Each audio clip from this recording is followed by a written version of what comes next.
Selamat siang, salam sejahtera. Kami ucapkan terima kasih kepada Bapak Purwanto selaku dosen dari mata kuliah Manajemen Risiko. Perkenalkan, kami dari kelompok 3. Kami akan memenuhi tugas yang telah ditentukan. Namun sebelumnya ingin kami memperkenalkan diri. Perkenalkan, nama saya Arman Nuruli dan di sini saya bersama rekan-rekan atau teman-teman saya. Pertama ada Kak Tina. Konnichiwa. Selanjutnya ada Kak Novi. Namaste. Ada Kak Nadita. Halo. Ada Kak Kamelita Annyeong. dan Kak Citra. Hai. Baik, di sini kami akan membahas topik mengenai pengaruh IRM dan efek terhadap net value pada perusahaan pertambangan batubara yang terdaftar di BS. Sebelum itu kita masuk dalam topik pembahasan dan akan menjelaskan beberapa poin mengenai IRM dan manajemen risiko. Di sini ada pertanyaan yaitu apa yang dimaksud dengan manajemen risiko? Mungkin Kak Tina boleh menjelaskan apa yang dimaksud dengan manajemen risiko? Boleh banget nih Kak, aku jelasin ya. Manajemen risiko sendiri adalah proses yang sistematis untuk mengidentifikasi, menganalisis, mengevaluasi, dan mengelola risiko yang terkait dengan suatu kegiatan, proyek, atau sebuah organisasi.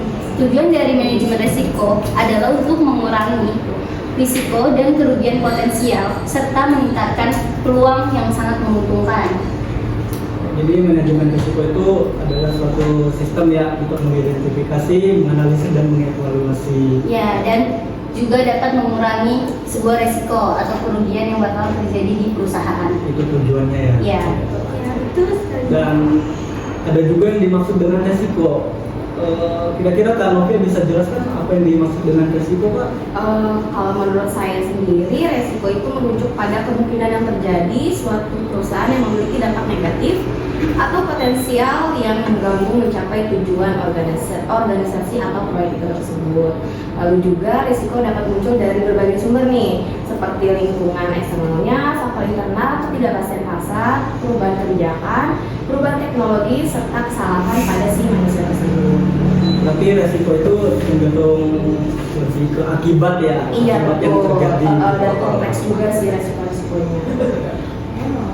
Terus manajemen risiko itu juga bisa terjadi di mana saja ya. Iya, betul sekali. Tentunya dan utamanya di dalam sebuah perusahaan ya, perusahaan atau instansi. Betul banget nih Kak. Kira-kira Kak Nagita boleh menjelaskan kita apa saja sih kinerja manajemen risiko dalam sebuah perusahaan? Baik, kinerja manajemen risiko dalam sebuah perusahaan dalam rangka mencapai kinerja yang baik dalam manajemen risiko itu perlu perusahaan memiliki pendekatan yang terstruktur, proses yang jelas, dan komitmen tinggi dari manajemen puncaknya tersendiri. Selain itu, pengguna teknologi dan analitik yang canggih juga dapat membantu perusahaan dalam mengidentifikasi, mengevaluasi, dan mengelola risiko secara efektif seperti itu. Berbicara tentang manajemen risiko, tentunya ada manfaatnya ya dalam sebuah perusahaan. betul sekali. Kira-kira Kak Citra boleh menjelaskan kepada kita apa sih manfaat manajemen risiko dalam suatu perusahaan gitu Kak? Ya nih Kak, kita perlu mengetahui kan manfaat dari manajemen risiko. Saya bisa menjelaskan manfaat manajemen risiko dalam sebuah perusahaan. Ini ada 5 maksud saya. Yang pertama itu memudahkan perusahaan dalam melakukan pencapaian dengan model risiko yang ada, maka perusahaan dapat mengendalikan risiko tersebut sebelum hal buruk itu terjadi. Yang kedua, menghindari perusahaan dari kebangkrutan karena adanya peluang risiko buruk yang tidak dapat dikendalikan. Yang ketiga, meningkatkan pendapatan perusahaan dengan hilangnya biaya akibat risiko yang mungkin timbul dan dapat digunakan sehingga pendapatan perusahaan meningkat. Yang keempat, meningkatkan keamanan bagi perusahaan maupun karyawan perusahaan. Nah, yang terakhir ini yang kelima, meningkatkan kepercayaan para pemegang saham. Hal ini juga tidak menutup kemungkinan akan banyaknya investor yang tertarik untuk menanamkan modal, sehingga bisnis akan semakin berkembang dan mampu bersaing. Nah, segitu saja menurut saya. Berarti itu manfaat manajemen risiko dalam sebuah perusahaan. Ya. Kita kembali lagi ke topik pembahasan kita ya Kak. Di sini kan tadi topik pembahasan kita mengenai pengaruh IRM dan juga terhadap fair value. Kita kembali ke topik awal ya mengenai pembahasan kita yaitu pengaruh IRM. Kira-kira apa sih yang dimaksud dengan IRM? Kak, kamu bisa menjelaskan? Jadi di sini saya akan menjelaskan tentang apa itu IRM. IRM adalah suatu proses yang terdiri dari tahapan-tahapan yang bila dilakukan secara sistematis dan berurutan dapat membantu peningkatan kualitas pengembalian keputusan dan memfasilitasi peningkatan kinerja secara berkesinambungan, yaitu suatu proses yang diterapkan secara strategis dan berlaku di seluruh perusahaan-perusahaan yang ada dan dirancang juga untuk mengenali peristiwa potensial yang dapat mempengaruhi sebuah perusahaan. Nah, mengelola risiko agar tetap dapat dalam jangkauan risiko yang dikehendakinya.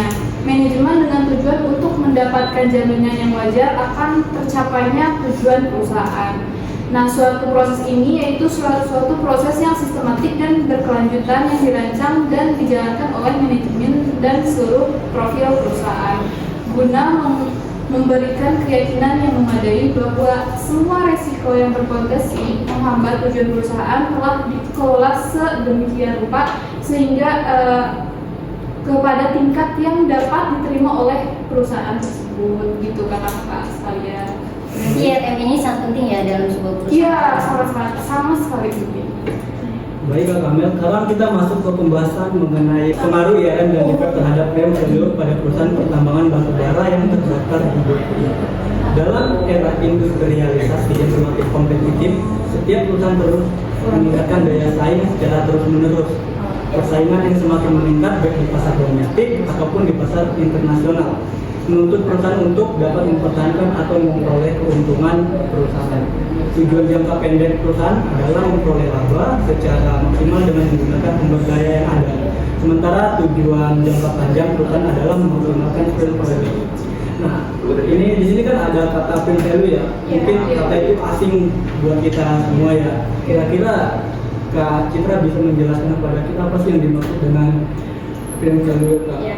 Baik, saya ingin menjelaskan sedikit apa yang dimaksud dengan fair value. Fair value didefinisikan sebagai nilai pasar karena fair value dapat memberikan kemakmuran pemilik saham secara maksimum apabila harga saham perusahaan meningkat. Fair value adalah harga yang dibayarkan oleh investor ataupun calon investor melalui kepemilikan saham serta pergerakan harga sahamnya. Peningkatan maupun penurunan harga saham berpengaruh signifikan bagi nilai sebuah perusahaan, meskipun bukan merupakan satu-satunya penentu. Fair value dapat memperlihatkan bagaimana kondisi pasar saham suatu perusahaan. Jika fair value tinggi, maka menunjukkan kepada atau calon investor bagaimana keadaan pasar saham perusahaan tersebut. Apabila jika fair value meningkat, artinya publik bisa menilai performa serta kinerja dari perusahaan itu mempunyai kinerja yang cukup baik ke depan yang dilihat dari fair value-nya tersebut. Sekian penjelasan yang saya berikan. Ya, berarti fair value itu merupakan suatu saham ya yang ada di dalam perusahaan. Iya. Kalau tujuan dalam suatu perusahaan itu bisa nggak dijelaskan ya Kak Kamil? Ya, baik. Di sini saya akan sedikit menjelaskan tentang tujuan perusahaan yang utama, yaitu memperhatikan kesejahteraan pemilik perusahaan dengan cara mengoptimalkan si fair value tersebut. Nah, fair value ini dapat menjadi bahan pertimbangan bagi calon investor nih yang ingin menginvestasikan dana kepada perusahaan. Fair value ini dapat dipasarkan modal akan meningkatkan apabila ditandai dengan tingkat pengembalian investasi yang tinggi kepada si pemegang saham. Fair value ini sudah terdaftar loh di GoPublic di pasaran modal yang tercermin dalam bentuk harga saham perusahaan itu. Berarti kalau kita mau investasi di sebuah perusahaan nih Kak, berarti kita harus melihat fair value dari perusahaan itu sendiri. Iya, harus banget. Oke. Jelas. Kalau untuk meningkatkan fair value itu sendiri dalam suatu perusahaan, ada mungkin upayanya gitu ya dalam meningkatkan fair value itu sendiri. Kalau Kak Tina bisa menjelaskan upaya untuk meningkatkan fair value dalam suatu perusahaan? Oh baik nih Mas, Mas Armando, ada 3 poin nih Mas dalam meningkatkan brand value di sebuah perusahaan batubara. Poin pertama itu sendiri ada efisiensi operasional.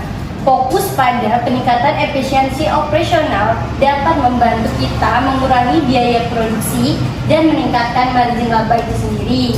Ini dapat dicapai melalui optimalisasi rantai pasokan, penggunaan teknologi yang lebih baik, pengelolaan logistik yang lebih efisien, dan peningkatan produktivitas tenaga kerja itu sendiri.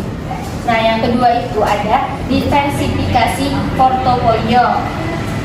Mempertimbangkan diversifikasi portofolio bisnis dapat membantu kita mengurangi resiko yang terkait dengan fluktuasi harga batubara dan permintaan pasar yang tidak stabil. Perusahaan juga dapat menjelajahi investasi dalam sumber daya energi yang terbarukan, penelitian dan pengembangan teknologi terkait energi, atau bahkan diversifikasi ke industri yang berbeda tetapi masih saling berkaitan. Yang poin terakhir ini ada manajemen risiko yang efektif. Dengan mengelola risiko yang terkait dengan industri batubara itu sendiri secara efektif dapat memberikan kita keuntungan yang sangat kompetitif. Hal ini meliputi pengelolaan risiko lingkungan, pengelolaan risiko keuangan seperti fluktuasi harga komoditas itu sendiri, dan kepatuhan kita terhadap regulasi yang sangat relevan. Mungkin itu aja sih Mas yang bisa saya kasih 3 poin untuk meningkatkan upaya brand value di perusahaan batubara. Mungkin ada teman-teman yang mau menambahkan sedikit atau kekurangan atau setuju. Sedikit menambahkan mungkin ya Kak Tina ya, Ya, dari baik, Kak Novi.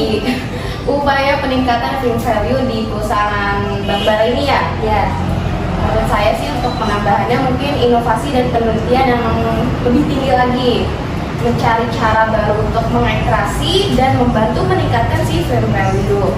Investasi dalam penelitian dan pengembangan untuk teknologi penangkapan dan penyimpanan karbon, teknologi gasifikasi batubara yang bersih, atau pengembangan produk turunan batubara yang bernilai tambah dapat memberikan keuntungan jangka panjang nih. Lalu poin selanjutnya juga ada tanggung jawab sosial perusahaan. Ini penting banget dibuat perusahaan ya, karena untuk meningkatkan reputasi si perusahaan dalam hal tanggung jawab sosial dan lingkungan dapat membantu meningkatkan si firm value. Lalu ini poin penting banget setiap perusahaan nih ya, harus banget diterapkan, yaitu tanggung jawab sosial si perusahaan.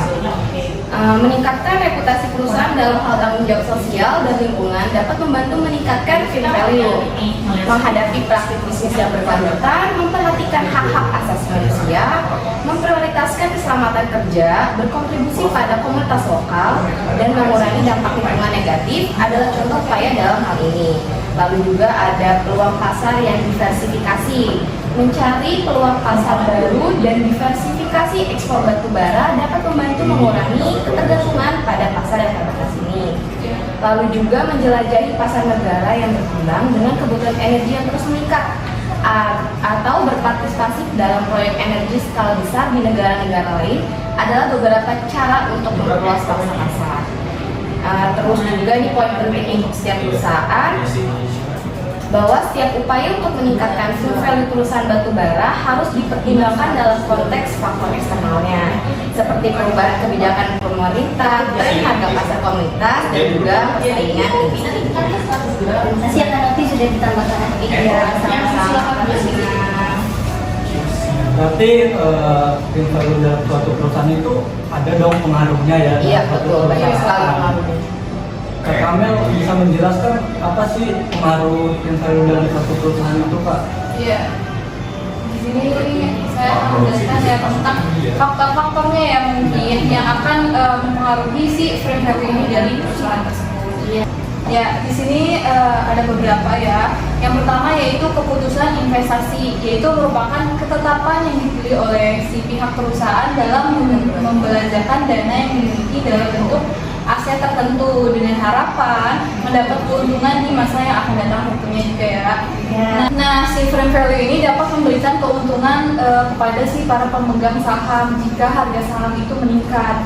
Nah, harga saham yang tinggi, maka keuntungan yang didapat para si investor juga ya tinggi juga. Nah, begitupun sebaliknya. Adapun pengukuran frame value pada penelitian ini dengan menggunakan pengukuran dari price to book value. Nah, yang kedua yaitu ada harga komoditas. Harga batubara adalah faktor utama yang mempengaruhi nilai-nilai perusahaan batubara. Fluktuasi harga batubara juga di pasaran global akan mempengaruhi pendapatan dan keuntungan si perusahaan tersebut. Penerimaan dan penawaran global, perubahan kebijakan energi, dan faktor-faktor ekonomi dan politik juga dapat mempengaruhi harga di batubara itu tersebut. Nah, yang ketiga yaitu ada cadangan dan produksi batubara. Nah, jumlah cadangan batubara yang dimiliki oleh si perusahaan dan tingkat produksinya akan sangat mempengaruhi nilai perusahaan. Nah, si cadangan batubara ini cadangan batubara yang besar dan produksi yang stabil dapat memberikan keuntungan jangka panjang dan menarik minat si investor. Jadi semakin tinggi keuntungan yang dimiliki, Iya. investor semakin Iya, tertarik nih semakin buat tertarik. investasi di perusahaan ini. Iya. Mungkin di sini Kak Nagita punya masukan atau usulan untuk menambahkan apa saja sih faktor-faktor yang berpengaruh dalam dari suatu perusahaan, Kak? Baik, saya tambahkan sedikit poin-poinnya ya. Berkelanjutan lingkungan, yaitu perusahaan batubara yang memiliki komitmen terhadap pertambangan yang bertanggung jawab secara lingkungan akan memiliki nilai lebih tinggi terhadap perusahaan. Upaya untuk mengurangi dampak di lingkungan kita tersendiri, yaitu pemulihan lahan bekas tambang dan keputusan terhadap regulasi lingkungan akan meningkatkan citra perusahaan dan meminimalkan resiko reputasi itu tersendiri. Yang poin selanjutnya adalah pasar dan persaingan, yaitu kondisi pasar batubara seperti permintaan global, persaingan dari produsen lainnya, dan kemampuan perusahaan untuk memasarkan produknya itu tersendiri juga akan mempengaruhi nilai perusahaan di batubara tersebut. Dan batubara yang dapat mengelola faktor-faktor ini dengan baik termasuk dengan mengadopsi praktik-praktik terbaik dalam operasional dan berkelanjutan, memiliki peluang yang lebih besar untuk meningkatkan nilai perusahaan tersebut. Ya, seperti itu. Ini ada yang mau menambahkan lagi, mungkin Kak Citra atau Kak Novia menambahkan faktor-faktor pengaruh dalam perusahaan. Jadi menambahkan mungkin ya Mas Armando. Di sini ada poin pentingnya nih kalau menurut saya ya dari kualitas batubara ini. Kualitas batubara seperti kandungan energinya, kelembapan, kandungan belerang, dan kotoran lainnya akan mempengaruhi nilai perusahaan. Batubara dengan kualitas tinggi cenderung memiliki nilai lebih tinggi juga dan lebih diminati oleh si pasar. Lalu juga ada efisiensi operasional. Efisiensi operasional dalam ekstraksi, penembangan, dan pengangkutan batubara juga dapat mempengaruhi nilai perusahaan. Biaya produksi yang rendah dan efisiensi logistik dapat meningkatkan margin keuntungan dan daya saing perusahaan. Berarti banyak banget ya Kak faktor-faktor yang mempengaruhi brand value itu sendiri. Selain Dan untuk suatu menarik, perusahaan ya. selain menarik si investor Investor ya. Iya, Iya, iya. betul sekali. Banyak banget aspek-aspek yang harus diperhatikan. Baik, terima kasih penjelasannya. Tadi saya juga mencatat di sini ada kalimat yang disampaikan atau dijelaskan oleh yang Kak Kamel ya. Iya. Itu dari faktor-faktor dan value dalam satu perusahaan itu price to book value. Iya. Itu saya masih kurang ngerti itu apa yang dimaksud dengan price to book value. Mungkin di sini saya mau bertanya pada Kak Tina ya. Baik, saya siap menjawab semua pertanyaan Mas Armando. Silakan Kak Tina. Oh iya, saya akan menjawab nih ya pertanyaan dari Mas Armando mengenai price to book value. Ini adalah salah satu metrik yang digunakan untuk kita menilai valuasi perusahaan. Dalam konteks perusahaan pertambangan batubara ini, price to book value mengacu pada perbandingan antara harga saham perusahaan dengan nilai buku per sahamnya. Nah, pendekatan konsep nilai pasar atau price to book value tersebut, harga saham dapat diketahui berada di atas atau di bawah nih nilai bukunya.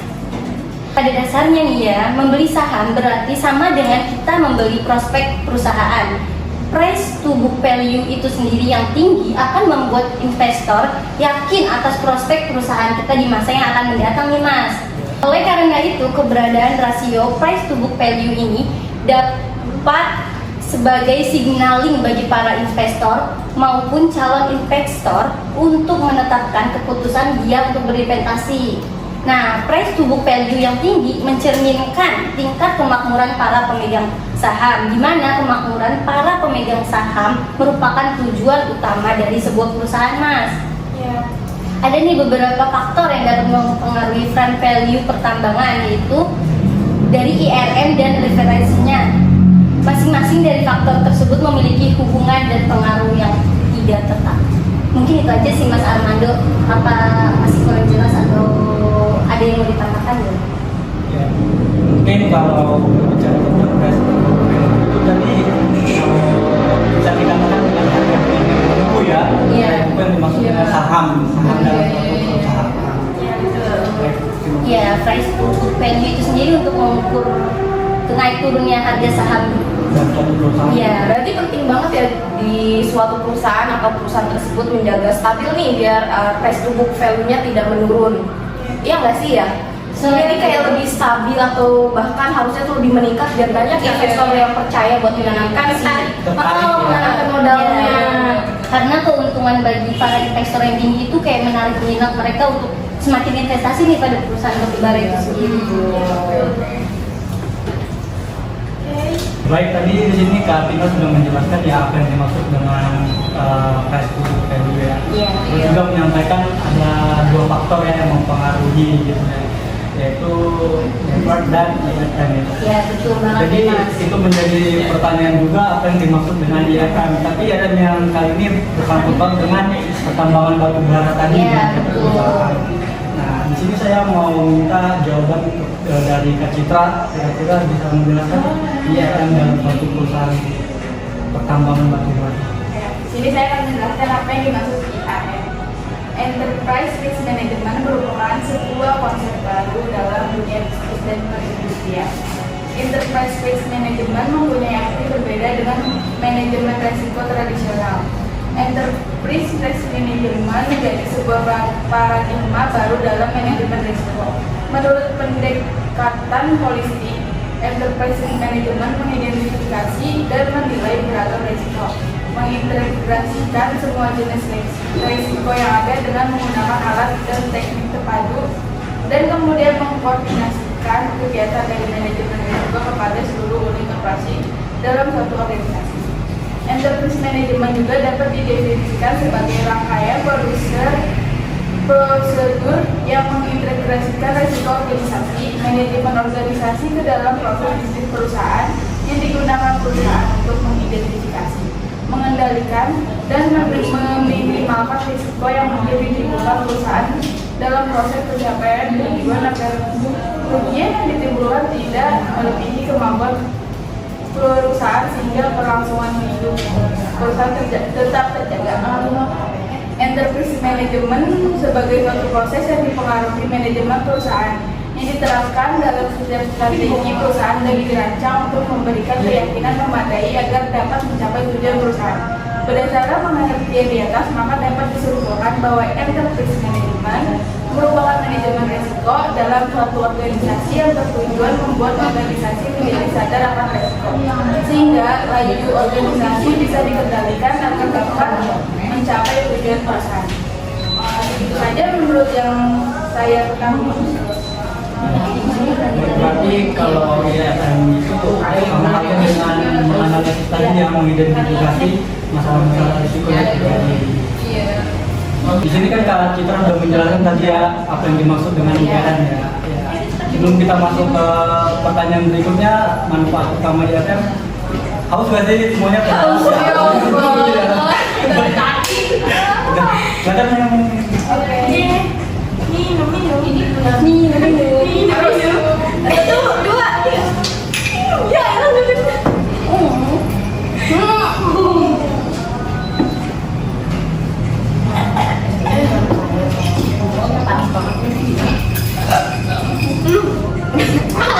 Ini gimana sih kalau yang ini? Wajib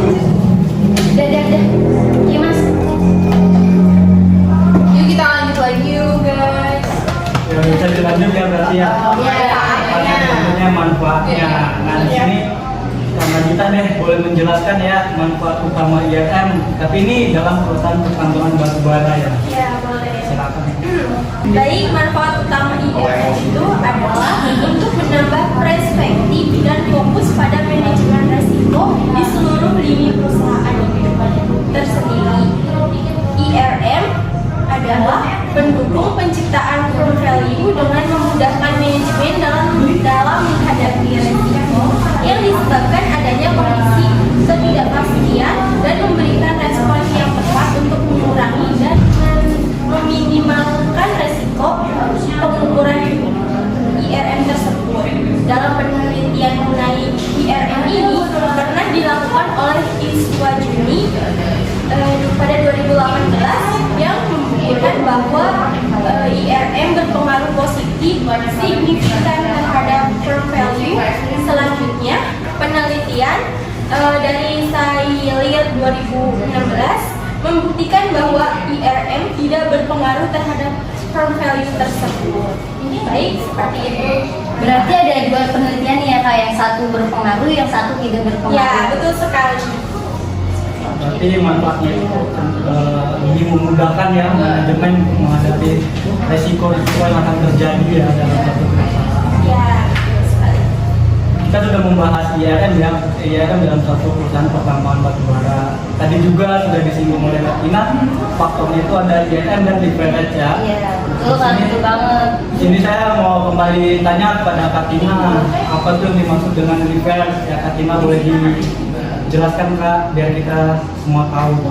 Oke Mas, saya akan menjawab dari pertanyaannya Mas Armando. Dalam dunia bisnis dan investasi, istilah leverage bukanlah sesuatu yang asing ya Mas bagi kita yang ada di dunia bisnis dan investasi nih. Kalau didefinisikan secara singkat, leverage adalah penggunaan dana berupa utang atau pinjaman dalam aktivitas bisnis atau investasi. Kan nggak semua dalam perusahaan kita bayarnya semua cash ya Mas, pasti ada utang, ya utang dan kredit yang bisa dilakukan dalam perusahaan. Tapi intinya dalam bentuk pinjaman lah ya. Iya. Terima kasih Kak Tina. Ya, sama-sama Mas. Berarti kalau dia sangkut paut dalam pinjaman itu berarti ada juga manfaat leverage dalam keuangan. Ya, Itu bisa nggak dijelaskan oleh Kak Novia ya manfaat leverage dalam keuangan? Boleh. Leverage keuangan manfaatnya ya. Iya, manfaatnya. Manfaat leverage keuangan ini bisa digambarkan untuk melihat sejauh mana sih aset perusahaan yang dibiayai oleh utang dibandingkan dengan modal sendiri. Leverage keuangan juga leverage keuangan yang semakin besar menunjukkan resiko inflasi yang semakin besar pula. Leverage atau solvabilitas adalah rasio yang digunakan untuk mengukur sejauh mana aktiva perusahaan yang dibiayai dengan utang. Dalam arti luas dikatakan bahwa rasio leverage digunakan untuk mengukur kemampuan perusahaan untuk membayar seluruh kewajibannya, baik dari jangka pendek ataupun jangka panjang apabila perusahaan tersebut dibubarkan. berarti leverage sangat penting ya bagi perusahaan. Walaupun selain meminjamkan dana kan bisa untuk mengukur ya sejauh mana aktivanya. Iya betul, kemampuan perusahaan itu. Itu manfaat yang pertama. Mungkin ada di antara kita yang mau menambahkan manfaat berikutnya. Nggak mungkin hanya satu manfaat kan yang dalam banyak. perusahaan. Ada kamu mau menambahkan? Boleh. Di sini saya akan sedikit menambahkan ya tentang leverage itu. Nah, si leverage ini juga bisa digambarkan untuk melihat sejauh mana nih aset perusahaan yang dibiayai oleh hutang yang dibandingkan dengan modal sendiri. Nah, rasio leverage juga dapat menunjukkan resiko yang akan dihadapi si perusahaan di masa yang akan datang.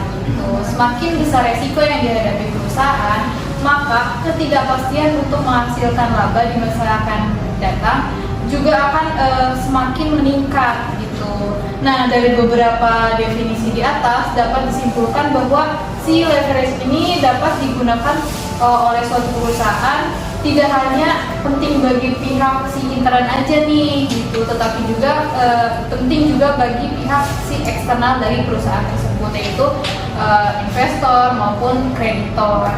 Nah, si leverage ini juga semakin semakin besar menunjukkan resiko investasi yang semakin besar pula, perusahaan dengan leverage yang rendah memiliki resiko leverage yang rendah pula. Rasio leverage yang sesuai dengan tujuan perusahaan, artinya perusahaan dapat menggunakan si rasio leverage secara keseluruhan atau sebagian dari masing-masing jenis rasio leverage yang ada. Nah, rasio leverage juga dapat diukur dengan menggunakan debt to equity ratio. Nah, karena kalian mungkin banyak yang nggak tahu ya apa itu debt to equity ratio gitu. Nah, di sini saya akan menjelaskan debt equity ratio itu merupakan rasio yang digunakan untuk mengetahui perbandingan antara total utang dengan modal sendiri. Rasio ini berguna untuk mengetahui seberapa besar aktiva perusahaan yang dibiayai dari utang tersebut. Debt to equity ratio ini menjadi fokus penelitian dari rasio si leverage ataupun rasio leverage ini menunjukkan kemampuan perusahaan dalam memenuhi seluruh kewajiban dengan modal sendiri. Semakin tinggi nilai rasio, itu berarti modal sendiri semakin sedikit dibanding dengan utang. Berarti di sini lebih besar utangnya nih ya Kak? Iya gitu. Berarti yang dimaksud dengan debt to equity ratio itu adalah suatu sistem ya, maksudnya suatu sistem sebagai tolak ukur perbandingan antara pinjaman gitu. Iya betul. Kalau debt to equity atau DER itu tadi sistem yang digunakan sebagai pengukur ya perbandingan pinjaman. Kata kita boleh menjelaskan? Iya nih, aku aja di bagian apa tuh menambahkan sedikit tentang ini debt to equity ratio digunakan sebagai pengukur seberapa jauh suatu perusahaan dibiayai oleh kreditur. Jadi semakin besar leverage maka semakin kecil apa yang akan dibagikan kepada pemegang saham, sehingga dapat menurunkan harga saham yang bersangkutan. Semakin rendah tingkat leverage maka kemungkinan trade value akan semakin tinggi dan perusahaan itu sendiri akan mendapat kepercayaan dari investor.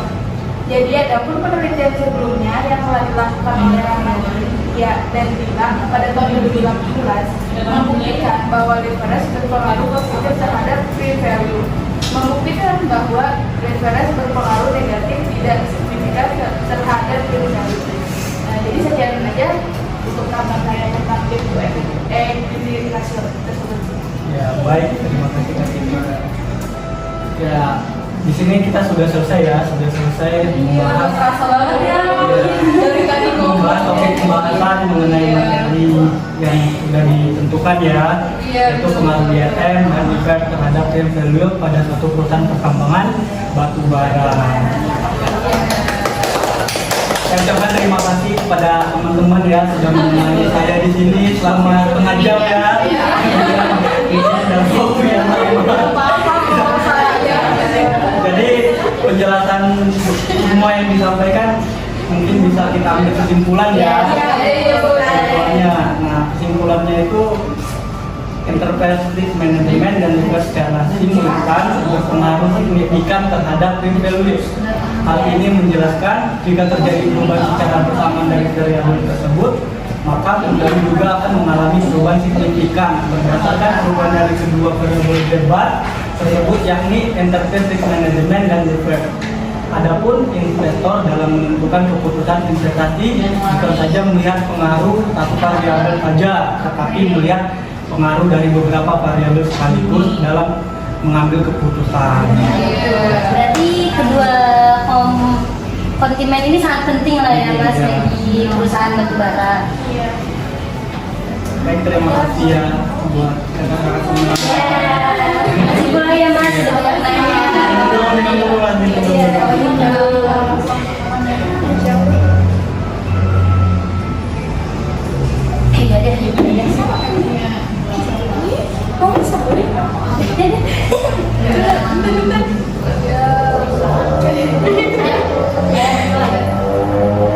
Assalamualaikum warahmatullahi wabarakatuh. Kami dari kelompok 3. Dadah.